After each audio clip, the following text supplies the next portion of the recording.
Regular programming will not be seen tonight. Stay tuned for an LEX 18 News special presentation. Their good deeds often go unnoticed. Silent servants who keep our streets safe. It's easy to forget how fortunate we are to have men and women who put their lives on the line to protect ours. We're talking about Central Kentucky law enforcement officers who suit up and clean up the dirty deeds done by a select few. Good evening, everyone. I'm Kristen Flum with this special edition of Bluegrass Crime Stoppers. We begin with a Crime Stoppers report that Lexington police initiated after hitting a dead end in November 2014 murder. It happened along East 7th Street. Stacy Lilly was found on East 7th Street just after midnight on November 28th with a gunshot wound to her chest. She later died at UK Hospital. Just hours after the shooting, police issued a warrant for Martavius Bell. Police, with the help of U.S. Marshals, caught the 20-year-old. The original crime, though, a very frightening scene for a nearby neighbor. I want to be safe. I really do. I want to be safe. I don't want to be scared. You know, right now I'm terrified. Bell is charged with murder. Lilly had reportedly just moved to Lexington from Texas. You get involved with one wrong person and trust one wrong person, and it can change not just Jeffrey's life, but everybody around him. On October 17th, 19-year-old Jeffrey Adams was shot and killed in what police call an alleged drug transaction. His body was found at Winburn apartment complex.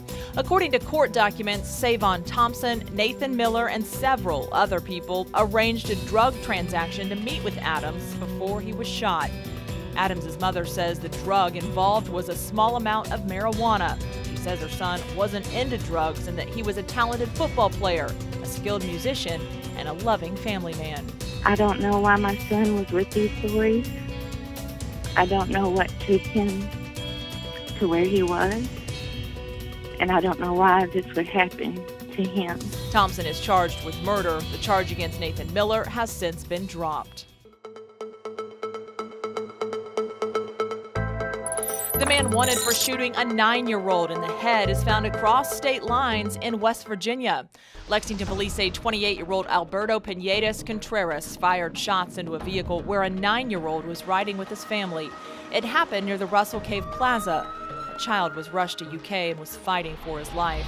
Contreras is charged with assault. One of 3 men wanted for a terrifying home invasion in January has been caught. Investigators say Charles Reeves, along with 2 others, broke into a home on Old Paris Road, tied up 2 women inside, then took off with money and 2 guns. Reeves is charged with burglary, robbery, and unlawful imprisonment. A man wanted for robbing half a dozen banks in 4 states, 2 of those in Lexington, is now in jail. According to the U.S. Attorney's Office, William McBride robbed 6 banks over the summer. He hit the Chase Bank on Clays Mill and Nicholasville Road one within a month of each other.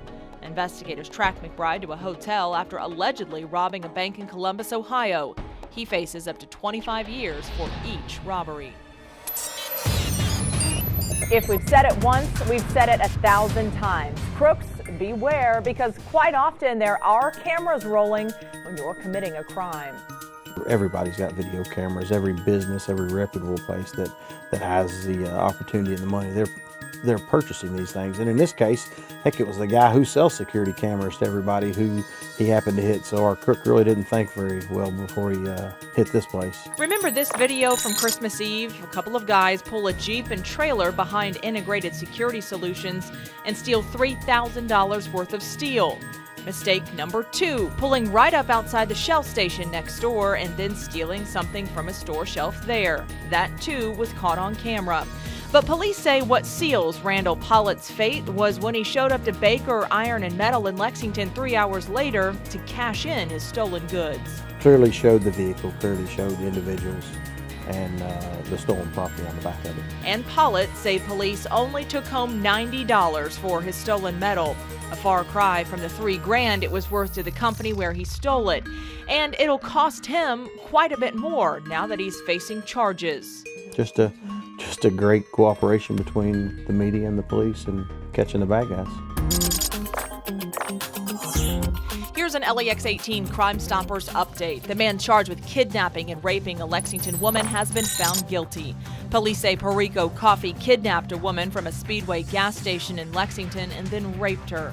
The victim told police she was kidnapped in the gas station's parking lot, but was later able to grab Coffee's gun and escape. Coffee was found guilty on first-degree kidnapping, rape, sodomy, and robbery. He could serve 10 to 20 years for each charge. This arrest was made just minutes after our Crime of the Week report. Police say after we aired a robbery story during our March 10th newscast, they made a quick arrest. Police say Eric Mackey went into the Exxon gas station on Versailles Road February 20th. They say he was just going to burglarize the place, but after a confrontation with two employees, he pulled a knife. He's now charged with first-degree robbery. For some, it's pretty exciting to be on TV. For criminals, though, it's a much different story. When you're wanted for a crime, the last thing you want is to see your face on our air. That's the case for this man, Christopher Davis. Davis was wanted in connection to several vehicle break-ins and garage burglaries throughout Lexington and Nicholasville. He was picked up as Crime Stoppers' most wanted person, but just the thought of a TV appearance was enough for him to turn himself into police. He was on the run for nearly 2 years since skipping out on his trial for 2 robberies and 3 burglaries.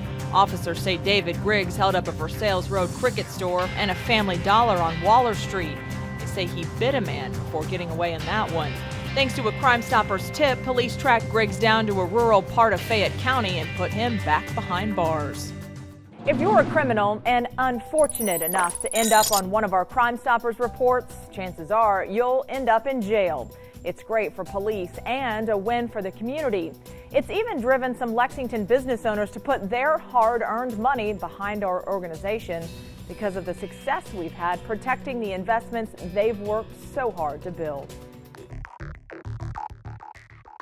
We showed you these surveillance pictures of a man police wanted to talk to about a robbery at a North Lexington Shell station. Within 24 hours, we didn't know who you were, but you're named and you're arrested. Detectives say that man is Vince Logan, and he joins a long list of criminals busted thanks to tips from Crime Stoppers. Crime doesn't pay, but Crime Stoppers does. Matt Valentine runs Lexington-based Liar Catchers. His business does everything from background checks to GPS tracking to exposing cheating spouses.